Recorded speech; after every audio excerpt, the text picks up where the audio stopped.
Many people, they call it dust, but it's very, very heavy. It's very, very hard to move. And they were way down. You know, they're 30 stories down. They're literally 30, 35 stories down underground. You think we got it all? Oh, yeah, we think we got it. We think it's covered with granite, concrete, and steel. Can I ask you, are you interested in restarting negotiations with Iran? And if so, have they reciprocated? So our people, Marco could answer this, but our people are not, I'm not. The way I look at it, they fought, the war's done, and, you know, I could get a statement that they're not going to go nuclear. We're probably going to ask for that, but they're not going to be doing it. But they're not going to be doing it anyway. They've had it. They've had it. Now, maybe someday in the future we'll want that. But I've asked Marco, do you want to draw, I just asked him the question as we were walking on the stage, do you want to draw up a little agreement for them to sign? Because I think we can get them to sign it. I don't think it's necessary. Marco, do you want to talk about that, please? Well, Mr. President, I think President Trump has shown a willingness to meet and talk to anybody in the world who's interested in peace. I don't know of any president that's been as willing as he has to meet with anyone and talk about peace. We'd love to have peaceful relations with any country in the world. And so obviously that'll depend on Iran's willingness not just to engage in peace, but to negotiate directly with the United States, not through some third country or fourth country process. But I know of no president, probably in our modern history, that's sought peace more than President Trump has. Sounds like the door is open, but you're in no rush. Is that right? Sounds like the door is open. But I'll tell you what, look, we're going to talk to them next week with Iran. We may sign an agreement. I don't know. To me, I don't think it's that necessary. I mean, they had a war, they fought. Now they're going back to their world. I don't care if I have an agreement or not. The only thing we'd be asking for is what we were asking for before about we want no nuclear, but we destroyed the nuclear. In other words, it's destroyed. I said, Iran will not have nuclear. Well, we blew it up. It's blown up to kingdom come. And so I don't feel very strongly about it. If we got a document, wouldn't be bad. We're going to meet with them, actually. We're going to meet with them. Yeah. Yeah, go ahead, please. Yes. Mr. President, Netherlands TV, thank you for visiting our country. Good. As I understood, thank you. I, of course, would like to know how you slept last night at the House of the King. Oh, I slept beautifully. But probably a more serious question. I think you just had a meeting with President Zelensky. Did you discuss any ceasefire in this Russo-Ukrainian? No, I wanted to know how he's doing. He was very nice, actually. You know, we had little rough times sometimes. He was couldn't have been nicer. I think he'd like to see an end to this. I do. I think what I took from the meeting couldn't have been nicer, actually. But I took from the meeting that he'd like to see it end. I think it's a great time to end it. I'm going to speak to Vladimir Putin, see if we can get it ended. But look, these are brave people. They're fighting these wars all over the place. You know, last week they had, I guess, I told you, close to 7,000 young soldiers, Russian and Ukrainian soldiers were killed, 7,000 in 1 week. It's crazy. It's crazy. So I'll be speaking to Putin. No, I had a good meeting with Zelensky. And I had a lot of good meetings. We had a lot of good meetings with a lot of people, a lot of great leaders. But he's fighting a brave battle. It's a tough battle. Yeah. Go ahead, white dress. Thank you. Ida Hallikainen from Finland, Ilta-Sanomat. Good. You have played golf with President Alexander Stubb. How do you see Finland as a NATO ally and partner, and how would you describe your relationship with our president? Well, he's a very good golfer, okay? In fact, he was on his college golf team. He went to a good college in the South, as you know, a very good college, and he was a good golfer. We had a good time. I think my relationship's great. I want to buy icebreakers. You know, you're very good at icebreakers. And I actually made him an offer. I didn't go to Congress. They'll try and impeach me for this. But there's an old, it's not old, it's fairly new, but it's used icebreaker. And I offered him about 1/3 of what he asked for. But we're negotiating. We need icebreakers in the U.S. And if we can get some inexpensively, I'd like to do that. Actually, they'll fix it up, make it good. Also, we may buy some icebreakers. You know, you're the king of icebreakers, that particular country. They make them good. They make them really good, and they know what they're doing. And so we're negotiating with them for about 15 different icebreakers, but one of them is available now. It's old, and it's, old. It's like 5, 6 years old. Now we're trying to buy it. I'm trying to make a good deal. That's all I do my whole life. My whole life, that's all I do is make deals. Yeah, please. Go ahead. Sir, go ahead. Yeah, a question for NewsHour, Dutch TV. First of all, on Article 5, on your way here, you spoke about the commitment of the U.S. to Article 5, saying, I'll give you my definition once we're here. Yeah. What is your definition, and may the U.S. commitment to Article 5 change in case some of the NATO members do not reach the threshold that was discussed today? My second question is following up on a colleague on Iran. What intel reports do say that everything over there was obliterated? Yeah, well, there are numerous of those reports, and they're coming out fast and furious. But the most respected ones we've already seen. And I will say that on a very confidential basis, they're looking at the reports, like numerous reports, and including people going to the site and checking the site. And they're going to be having, I guess you're going to be having over the next couple of days a full, you're going to encapsulate it. But no, the site was obliterated, just like I said it was, and just like the pilots should be given credit for. As far as Article 5, look, when I came here because it was something I'm supposed to be doing, but I left here a little bit differently. I said, I watched the heads of these countries get up, and the love and the passion that they showed for their country was unbelievable. I've never seen quite anything like it. They want to protect their country, and they need the United States. And without the United States, it's not going to be the same. And you can ask Mark, or you can ask any of the people that were there. It was really moving to see it. They love their country. They were so respectful of me because I'm the head of the United States. And I made, the King of Saudi Arabia, when I was in the Middle East, so I was in Qatar for a different reason, not a reason to get shot at.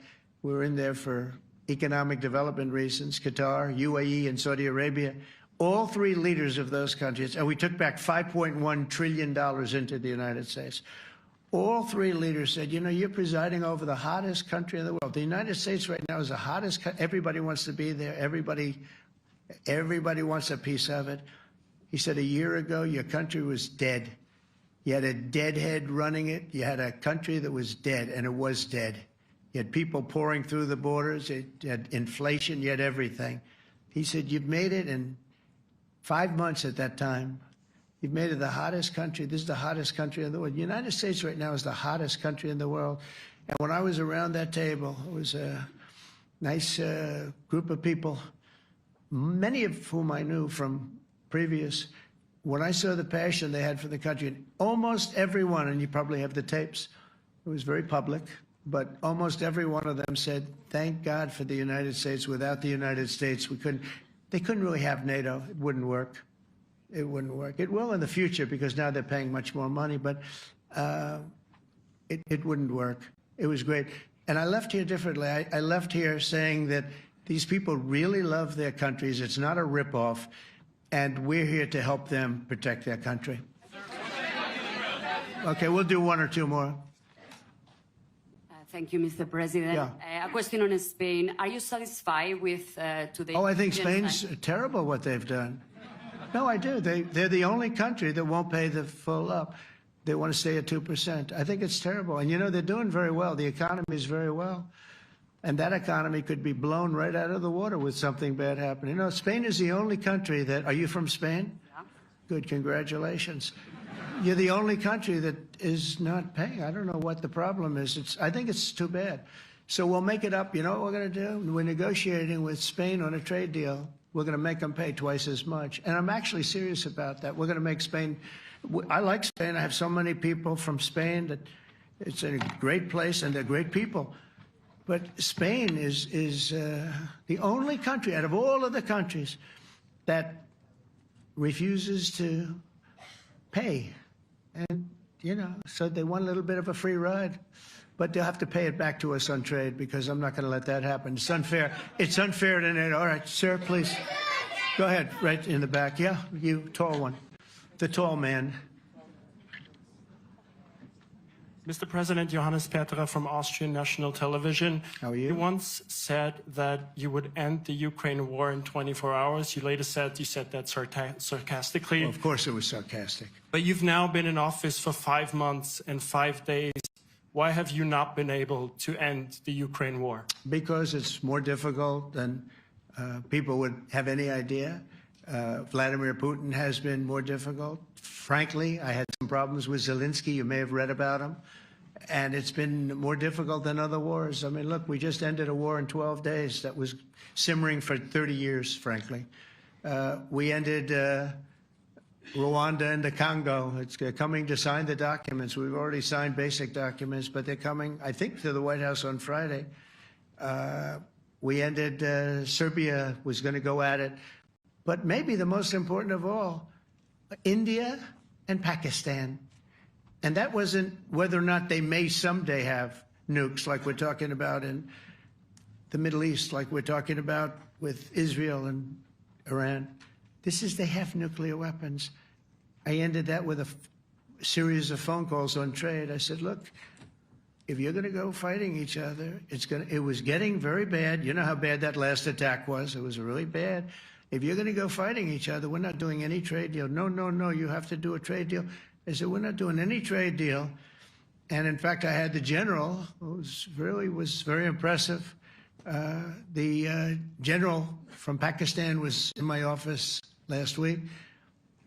You know, Prime Minister Modi is a great friend of mine. He's a great gentleman. He's a great man. And I got them to reason. I said, we're not doing a trade deal if you're going to fight. And if you're going to fight each other, we're not doing a trade deal. And you know what? They said, no, I want to do the trade deal. We stopped the nuclear war. Go ahead. Go ahead, Jeff. Here's another beauty, Jeff. He's a beauty, all right. Go ahead. Mr. President, to follow up on Ukraine, will the United States contribute any more money to Ukraine's defense this year to the $5 billion that allies are giving? And one question, you had another meeting with the Dutch opposition leader, Mr. Wilders. Can you tell us about that meeting? And are you upset about his anti-Muslim stance? I'm not upset about it. It's just his view. He's unhappy with the way things are going in this country and various countries. He was an opposition leader. And I was asked to meet with the opposition leader by the people that are running. I think they have some deal where if you have a meeting, you're supposed to meet with an opposition leader. I said, that's strange. We don't do that. But I met with I didn't know him. He seemed like a very nice guy, but he's in opposition to the current people, and that was set up by the current people. So I assume when I met with the Prime Minister, you're supposed to meet with the opposition. We'll have to try that sometime in our country. Let's not do it. But I thought he was very good. As far as money going, we'll see what happens. There's a lot of spirit. Look, Vladimir Putin really has to end that war. People are dying at levels that people haven't seen before for a long time. Go ahead. Go ahead. White shirt. Oh, she's all excited. Okay. So, BBC News Ukrainian. Where are you from? I'm from Ukraine. Oh, so my question to you is whether or not the U.S. is ready to sell anti-air missile systems, Patriot, to Ukraine. We know that Russia has been pounding Ukraine really heavily right now. Are you living yourself now in Ukraine? My husband is there. Wow. And I can see you it's amazing. And me with the kids, I'm in Warsaw actually, because he wanted me to be. Is your husband a soldier? No? He is. He's there now? Yeah. Wow. That's rough stuff, right? That's tough. And you're living here? In Warsaw. And you're a reporter? I am. Good. So let me just tell you, they do want to have the missiles, okay, as they call them, the Patriots. And we're going to see if we can make some available, They're very hard to get. We need them too. We were supplying them to Israel. And they're very effective, 100% effective. Hard to believe how effective. And they do want that more than any other thing, as you probably know. That's a very good question. And I wish you a lot of luck. I mean, I can see it's very upsetting to you. So say hello to your husband, okay? Thank you. Go ahead. Thank you. Thank you, Mr. President. You were criticizing Where are you from? Bloomberg News. Oh, Bloomberg. That's wonderful. You were criticizing the Federal Reserve Chair before coming to this summit. Yeah, I think he's terrible. I was wondering if you've begun interviewing different candidates for the Fed pick. Yeah, I know within 3 or 4 people who are going to pick. I mean, he goes up pretty soon, fortunately, because I think he's terrible. We have no inflation. We have a tremendous economy. Hundreds of billions of dollars of tariff money is pouring in. Factories are being built because they don't want to pay the tariffs, so they're building them all over the country. I think we're close to $15 trillion. I told you $5.1 trillion from the Middle East alone, but of investment money coming in. There's never been anything like that in the history of our country. But we have no inflation. And we have borrowing because Biden, stupidly, they did short-term debt. So we have borrowing coming up. And, you know, we'll go 10 years, maybe longer, maybe shorter, but we'll go a long period of time when we do the debt. And because of him, because of this guy, we will have to pay for years. We'll be paying for him. And I said to him, listen, there's no inflation. He says, but maybe there'll be some. That's true. I said, if there is some, what you do is raise the rate. I'm okay with that. You raise the rate in 2 years from now or a year from now. But because the rate's high, we have to pay more for debt. It's pretty equal. In other words, if it's 4%, it's 4%. If you drop it a point, you'll pay 3%. So it's fairly equal, not necessarily, but fairly equal. So we're going to end up paying maybe 2 points or 3 points more. 3 points would be about $900 billion a year because of this very average mentally person. He's an average mentally person. I'd say low in terms of what he does, low. Low IQ for what he does, okay? Wait, so instead of paying $900 billion, we don't want to pay 900 just because he doesn't want to lower the rate. I said, if there's inflation in 2 years or 3 years or 1 year from now, you raise the rate and you take care of the inflation, among other things. But he's probably a very political guy, I guess. I don't know. I think he's a very stupid person, actually. All right, one more. Let's go. How about you? Go ahead. She looks so happy and everything. Thank you. So I I'm picked from her. Spain, too. I'm Ana Buch from La Vanguardia. I wanted to know if... You're where from? Spain, too. I wanted to know if you want to... That's the Spain corner right there. Shouldn't have said that. That's okay. I do like Spain, by the way. I think it's unfair that they're not paying, but go ahead. Are you going to negotiate directly with Spain about... I'm going to negotiate directly with Spain. I'm going to do it myself. They're going to pay. They'll pay more money this way. You should tell them to go back and pay. You're a reporter? You tell them to go back. They ought to join all of those countries that are paying 5%. Spain's going to be just about the only one that's not. They were the most hostile toward doing it. It just doesn't make sense to me. Okay. All right, Kelly, go ahead. Here we go. There's another one. Hello, sir. Thank you We got them all today. Okay.